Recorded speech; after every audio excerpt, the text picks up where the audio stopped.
What's up? What's up? Can everyone hear me? My last chance clothing. Oh, fuck. Hold on, guys. My last chance clothing.com. Look at. Okay, hold on. What's up, Houston? My last chance clothing. Oh, wait. Tattoo giveaway. What's up, guys? So, thank you for everyone tuning in. Visit. Hold on. My last.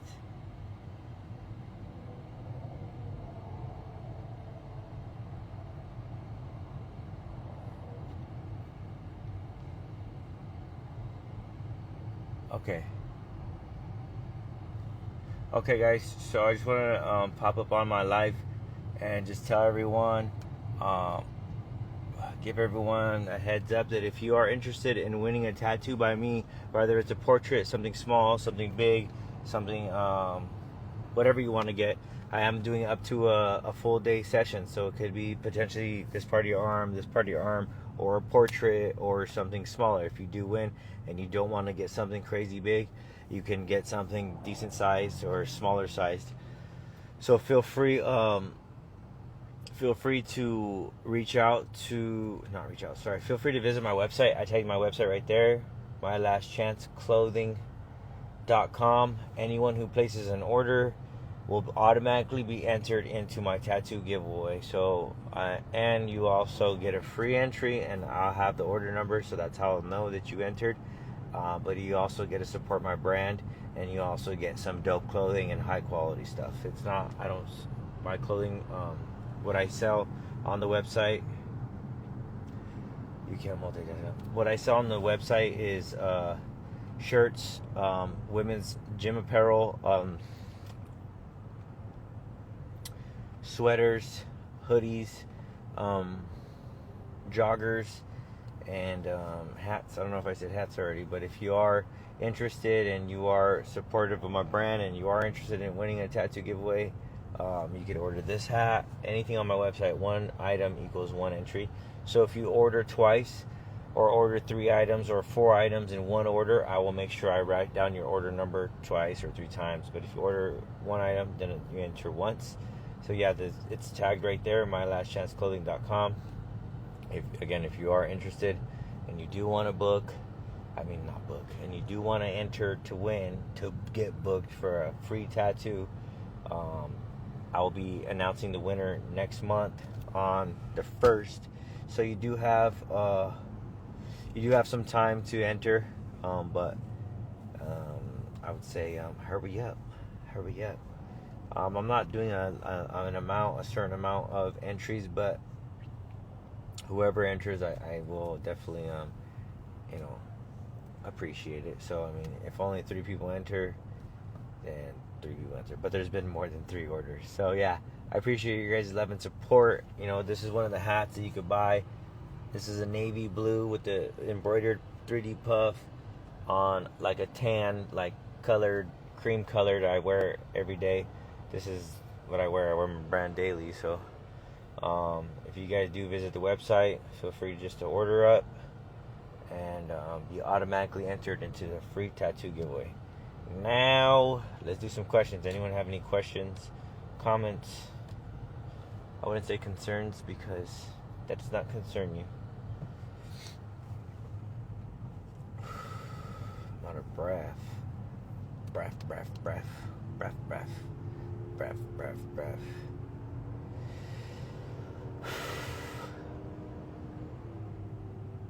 Do you do apprenticeships? Unfortunately, no, I don't do an apprenticeship, but I didn't do an apprenticeship, so I don't know how or what to do along the process of that. And I know a lot of apprenticeships are different than what they used to be, and they're a lot less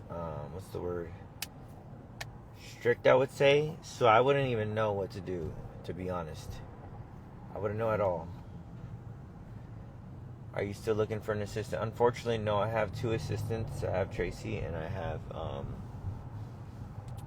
Jess, my booking manager. But thank you for asking. I appreciate it. I was looking for one for a while, but I went back to Jess. Jess is the best booking manager. So, yep. I wouldn't trade her for anyone. She's already locked in. Knows me. Knows what I like. Knows my client. Knows how to book. How do you get your shading so smooth? To be honest, my shading isn't even that smooth. I can send you 10 different artists whose shading is way smoother than mine. I think it's more about being consistent with the shade and the tone. Because if you look at mine, you can see a lot of dots in my shit. So that's kind of like not smooth. But thank you, I appreciate that. I think it's more like the blends are smoother rather than the actual shade. Does that make sense? I don't know if that makes sense. Probably doesn't, but whatever. Any more questions? We're doing Q&A. Anyone have questions and or answers? Wait, just questions, not answers. Can you guys hear me clearly? Does it sound clear or does it sound shitty?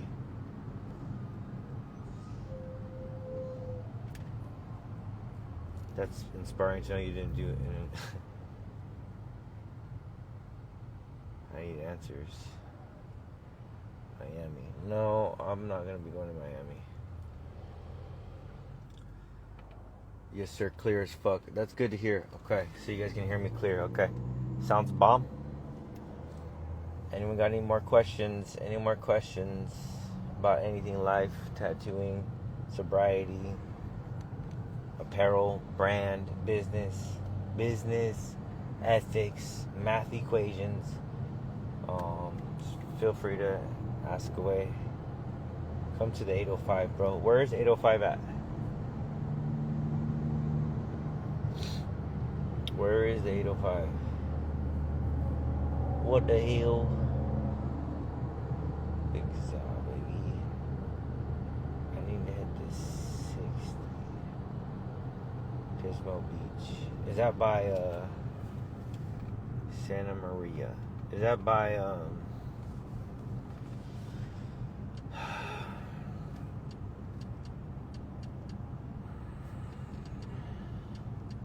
I forgot where the fuck I was gonna say.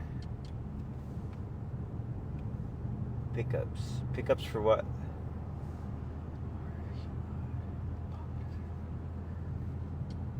Do you have kids? Yes, I do have kids. I have 2 daughters. 2 beautiful baby girls, yes. 12 minutes, 92 miles.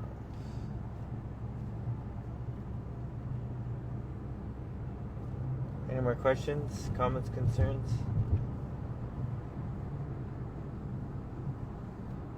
Oh, you're by Oxnard. Merch. Oh, unfortunately, it depends what you would like to purchase. What are you gonna grab?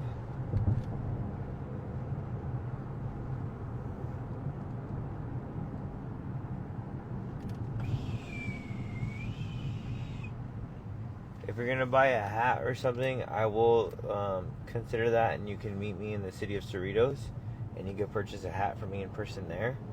Or if you want to order a shirt or a hoodie or a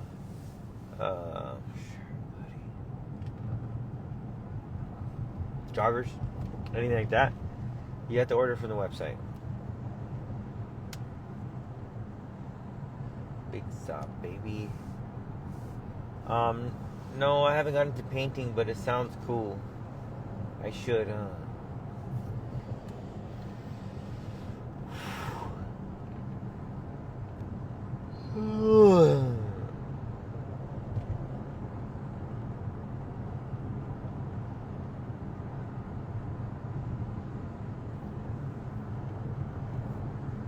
What's up, Bubba?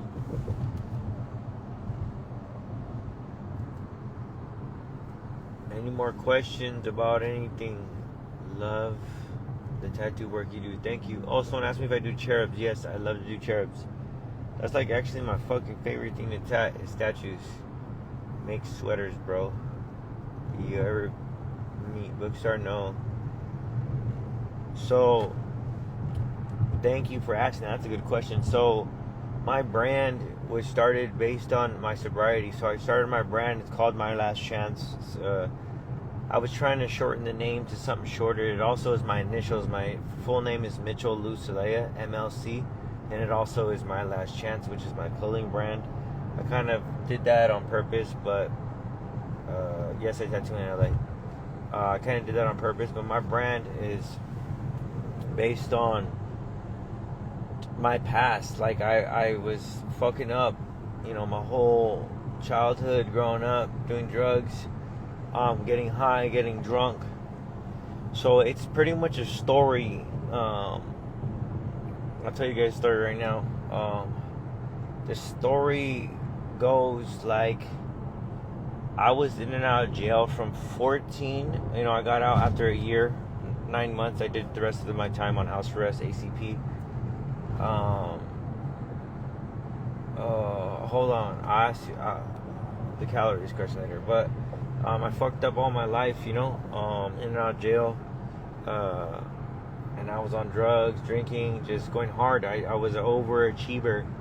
I always wanted to be, the highest. I wanted to be the most drunk. I wanted to be the loudest. I wanted to be all that because I just went hard at anything I did, and it kind of just took off down the wrong path.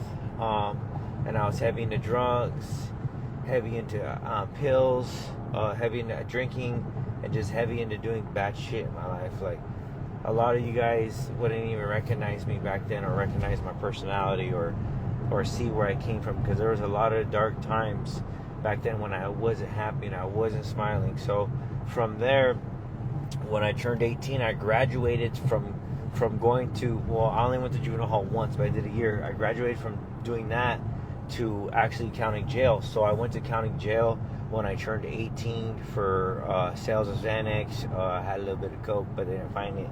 Don't tell no one. And then I had just a bunch of shit on me, and they arrested me for a violation and a sales charge. So that's when I got back to. That's when I went to jail when I turned 18. This is a long story about my clothing brand. This is all about my clothing brand, because it's not only just a dove you see or a logo you see. It's much more deeper than that. So I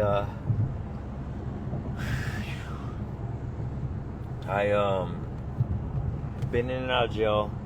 This last time that I went to jail, I was locked up in Theo Lacey, and I know I needed help because I kept going back and I kept using drugs and I kept doing that bullshit.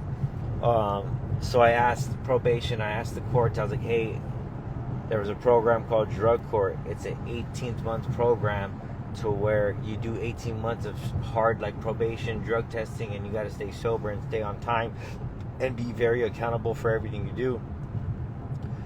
And I asked my PO, I asked the judge if I could have that, and they looked at me like I'm crazy because I could have already got out of jail, maxed out probation, and got out with no tail. Like, means I would have got out of the county jail with no probation. Unfortunately, I knew in my head probation was kind of like my guardian angel, because I couldn't do some shit, but even though I did, but I was able to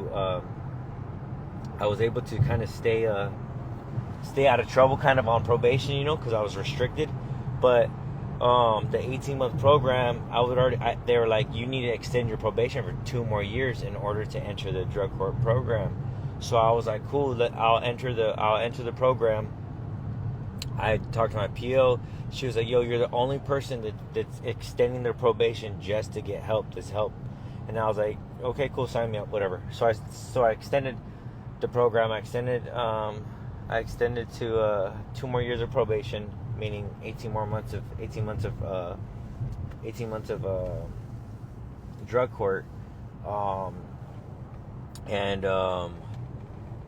In jail, all the homies were like, yo, you're not gonna make it, that program sets you up for failure, no one makes that program.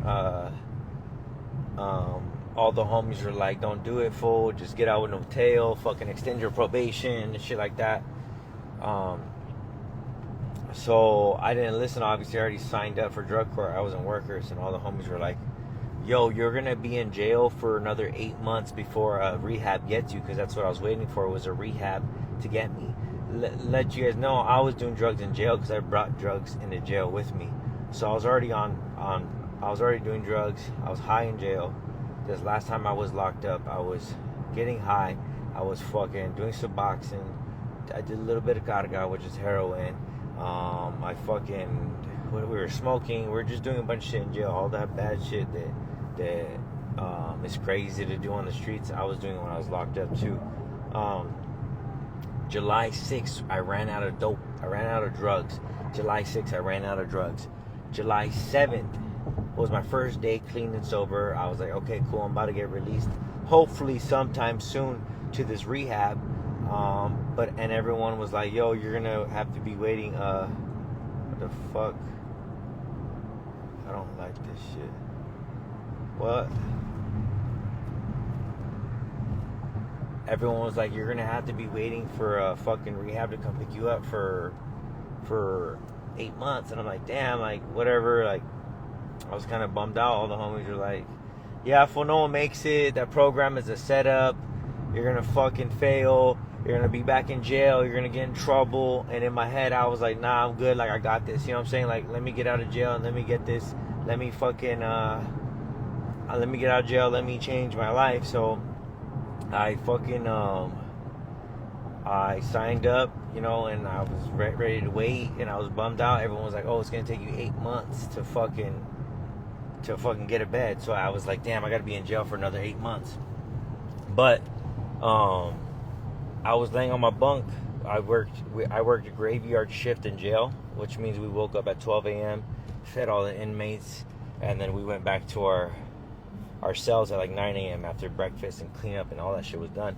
So I got back to my bunk at like 9 a.m. and I've already been in jail for a couple months, waiting on drug court to pick me up.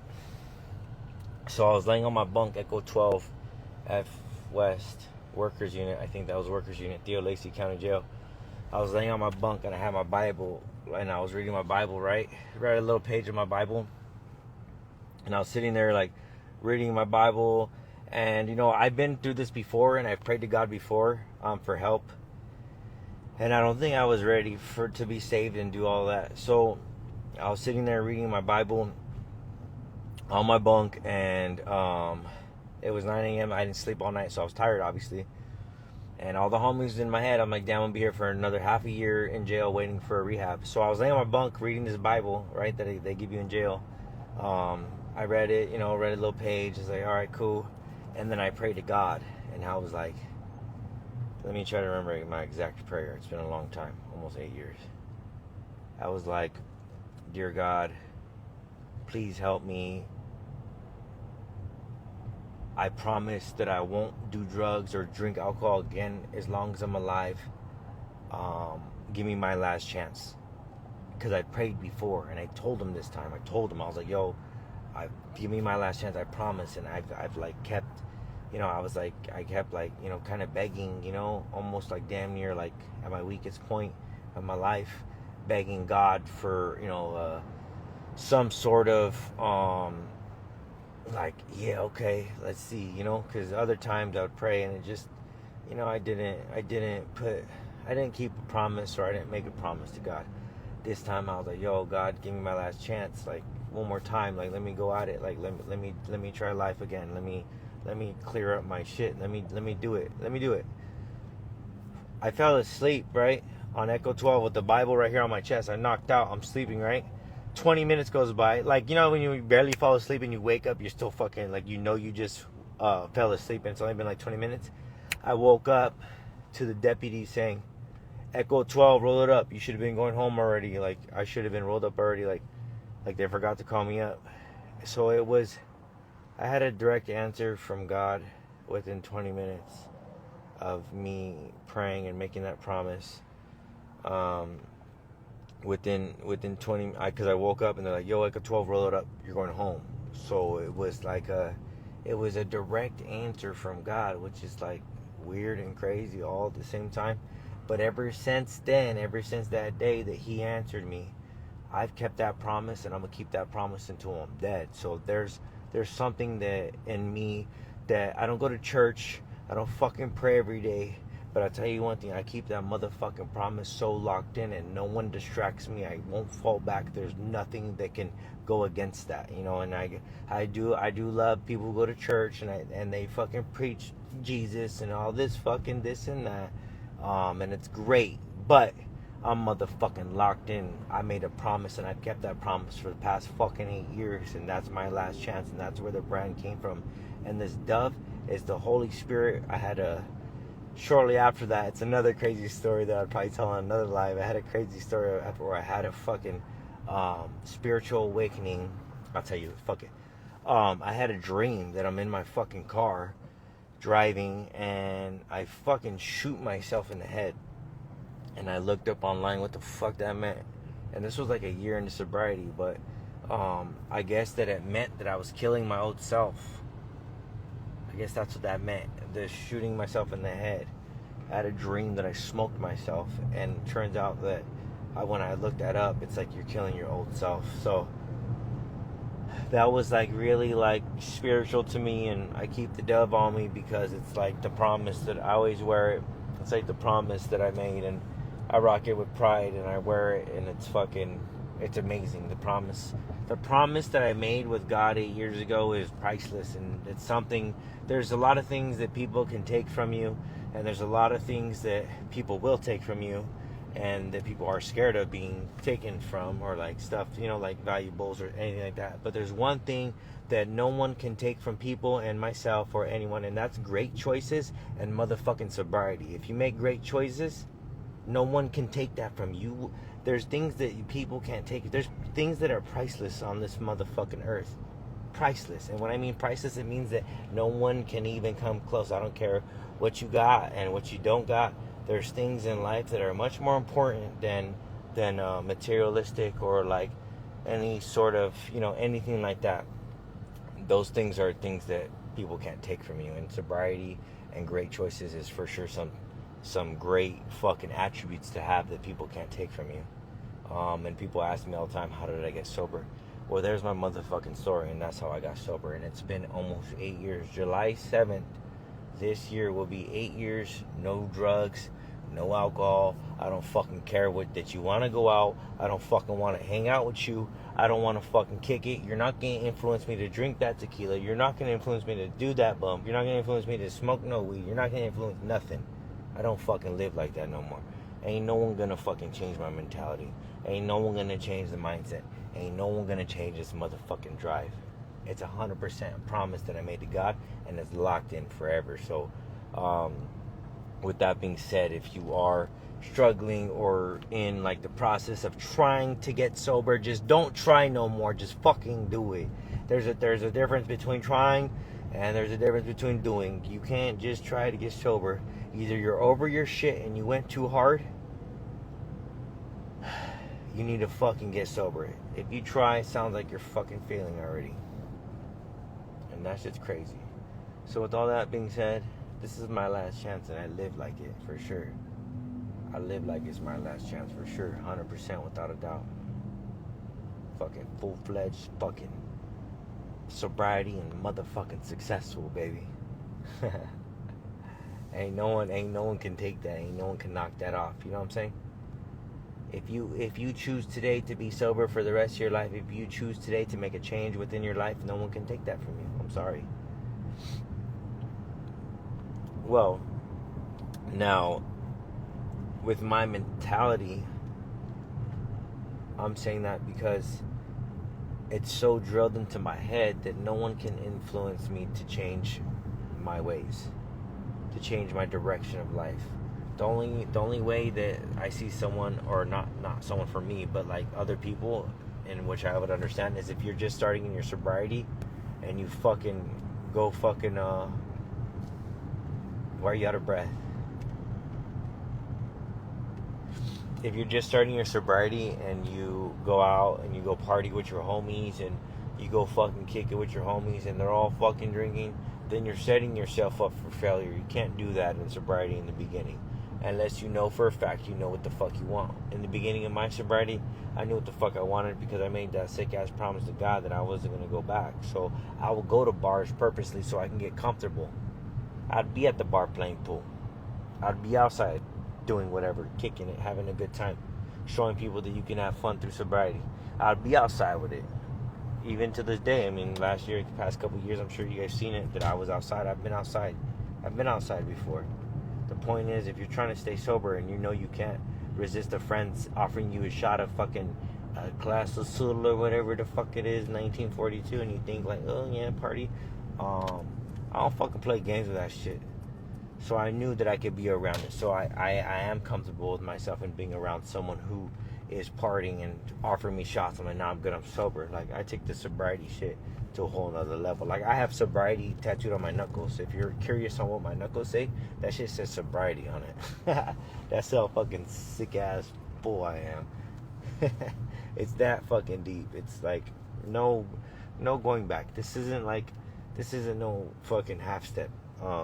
This is full-fledged sobriety, baby. That's all this is. And if you're looking for that and you're interested in that, then my advice is to cut everyone off and start doing it, you know? My advice would be to cut everyone off and start doing it.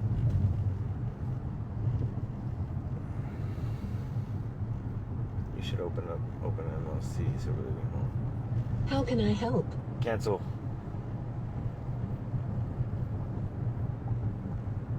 Yo, anyone have any questions? I'm out of breath.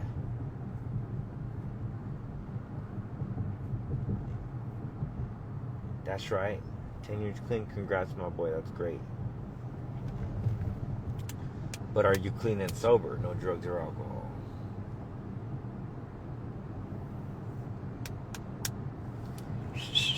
Alright, guys. I'm about to get off this fucking live. Anyone have any questions for me or anything? We appreciate you and your presence. Thank you. I appreciate everyone for the support and love. Unfortunately, in my life and lifestyle, I don't always get love and support, but I know I have the right head on my shoulders to guide people or lead people in the right direction. You know what I'm saying? But there'll always be hate and shade on the side, but whatever. It's okay. I got 3 years. Damn, I feel good. That's right. Hell yeah. I'm glad to see, like, people, like, I feel like sobriety is, like, popping now. There's more people being sober than there was a long time ago, I think. At least it's probably because my followers just are that or doing that, you know? I don't know. I'm out of breath, though, and I'm tired of talking. Anyone have any more questions?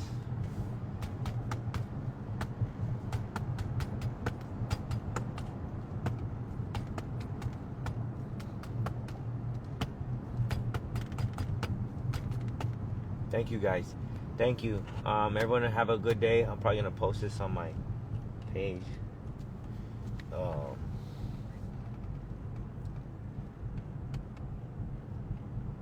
Thank you, guys. Thank you. Any more questions? Go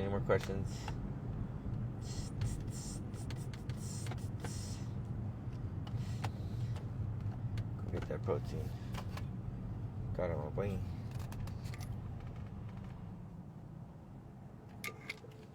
Alright, guys. I'm out of here. Oh.